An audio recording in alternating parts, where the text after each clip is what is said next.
کسی قبرستان میں رات کے وقت ایک شخص ایک لاش کے ساتھ زنا کر رہا تھا۔ اس وقت کا جو بادشاہ تھا وہ نہایت ہی نیک صفت انسان تھا۔ اس کے خواب میں ایک سفید پوش شخص آیا،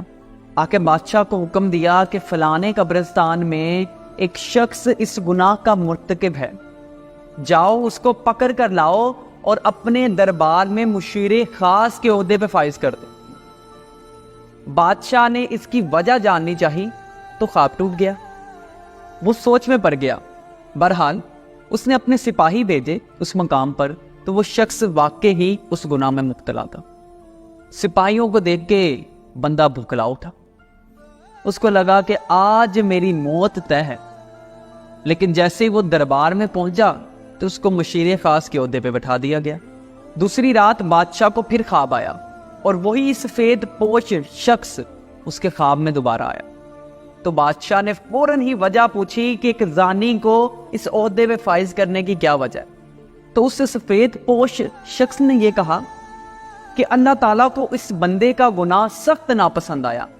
لیکن چونکہ ابھی اس کی موت کا وقت نہیں ہے، غور کریے گا، تو اللہ تعالیٰ نے فرمایا کہ اس کو عیش و عشرت میں ملوث کر دو تاکہ کبھی یہ اپنے گناہ پر توبہ نہ کر سکے، کبھی اپنے گناہ پر نادم نہ ہو سکے، بلکہ اس کو لگے کہ دیکھو میں نے گناہ کیا تو مجھے یہ سب چیزیں عطا کی گئی، اور وہ خوش بھی ہوگا کہ جس گناہ پر مجھے سزا ملنی چاہیے تھی اس گناہ پر تو مجھے انعام مل گیا۔ اس لیے جب گناہوں پر آسانی ملنے لگے نا تو سمجھ لینا آخرت میں تمہاری سزا طے کر لی گئی ہے۔ اور آج ہم سب لوگوں کا کیا خیال ہوتا ہے کہ یار وہ بندہ اتنا کرپٹ ہے، وہ اتنا غلط ہے، لیکن دیکھو اللہ نے تو اس کو سب دے دیا، اللہ تو اس کو سب دے رہا ہے۔ آپ لوگ خود سوچیں، اکثر لوگ ہوتے ہیں ان کو گناہوں کا موقع ملتا ہے، بار بار ملتا ہے، نقصان بھی کوئی نہیں ہوتا، کسی مصیبت میں بھی مبتلا نہیں ہوتے، اور ہم ان کو دیکھ کر اپنا ایمان کمزور کر لیتے ہیں۔ پہلی بار گناہ پر دل زور زور تک دھڑکے گا، دماغ غیر شعوری طور پر سگنل دے گا، دل کو ٹھیس پہنچے گی، جسم لاغر ہونے لگے گا، جسم کانپنے لگے گا۔ یہ وہ وقت ہوتا ہے جب ایمان جھنجھو رہا ہوتا ہے کہ باز آ جاؤ، پرے ہٹ جاؤ،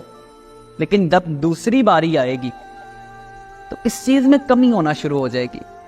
اور پھر ایک ٹائم آتا ہے انسان مست ہو جاتا ہے، خوش ہو جاتا ہے، لیکن اس کو یہ پتہ نہیں ہوتا کہ اوپر والے نے کنیکشن کاٹ دیا ہے۔